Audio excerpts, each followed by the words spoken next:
ప్రస్తుతం తెలంగాణ రాష్ట్ర రాజకీయం అంతా మునుగోడు చుట్టూ తిరుగుతోంది. ఉప ఎన్నిక షెడ్యూల్ విడుదల కావడంతో పార్టీలన్నీ ప్రచారంపైనే ప్రధానంగా ఫోకస్ పెట్టాయి. ఈ నేపథ్యంలో మునుగోడులో ఇప్పుడు పొలిటికల్ సెంటిమెంట్ తెర మీదకి వస్తోంది. నామినేషన్ల దాఖలకు ముహూర్తం చూస్తున్న పార్టీ అభ్యర్థులు ప్రస్తుత సమయం ఏ విధంగా కలిసి వస్తుందోనని ఆరా తీస్తున్నారు.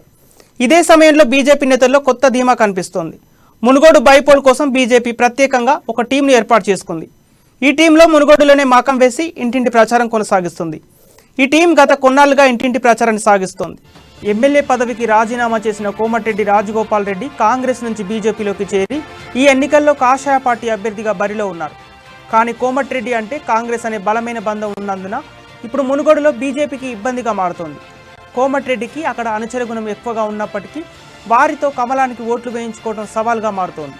దీంతో బీజేపీ నేతలు ఎన్నికల షెడ్యూల్ వచ్చిన వెంటనే కొత్త వాదన తెరపైకి తీసుకొచ్చారు.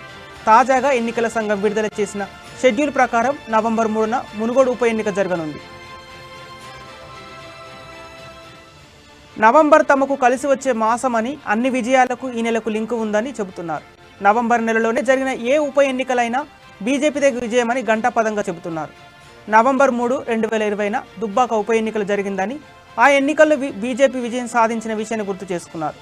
అదేవిధంగా హుజూరాబాద్ ఉప ఎన్నిక ఫలితం కూడా బీజేపీకి అనుకూలంగా వచ్చిందని బీజేపీ నేతలు చెప్పుకొస్తున్నారు.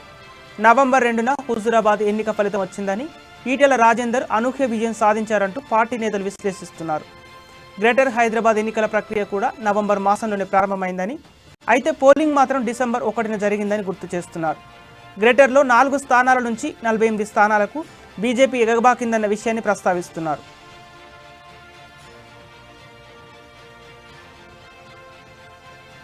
ఇప్పుడు తిరిగి నవంబర్ నెలలోనే మునుగోడు ఉప ఎన్నిక జరగనుండటంతో ఈ ఎన్నికల్లో విజయం తమదేనంటూ ధీమాగా చెబుతున్నారు. బీజేపీ జాతీయ నేత సునీల్ బన్స్లాల్ మునుగోడు బాధ్యతలు తీసుకున్నారు. తాజాగా కేంద్ర హోంమంత్రి అమిత్ షాతో బీజేపీ అభ్యర్థి కోమటిరెడ్డి రాజగోపాల్ రెడ్డి భేటీ అయిన సమయంలో ఉప ఎన్నిక వ్యూహంపైన చర్చించారు. ఉప ఎన్నికలో విజయాన్ని ప్రతిష్టాత్మకంగా తీసుకోవాలని ఆదేశించారు. దీంతో నవంబర్ సెంటిమెంట్ను నమ్ముకున్న బీజేపీ నేతలకు ఎంతవరకు కలిసి వస్తుందో చూడాలి. బీజేపీ మునుగోడు ఉప ఎన్నిక వేళ నవంబర్ సెంటిమెంట్ను నమ్ముకుంటోంది. నవంబర్లో జరిగే ప్రతి ఎన్నికలోనూ విజయం సాధించామని గుర్తు చేస్తోంది.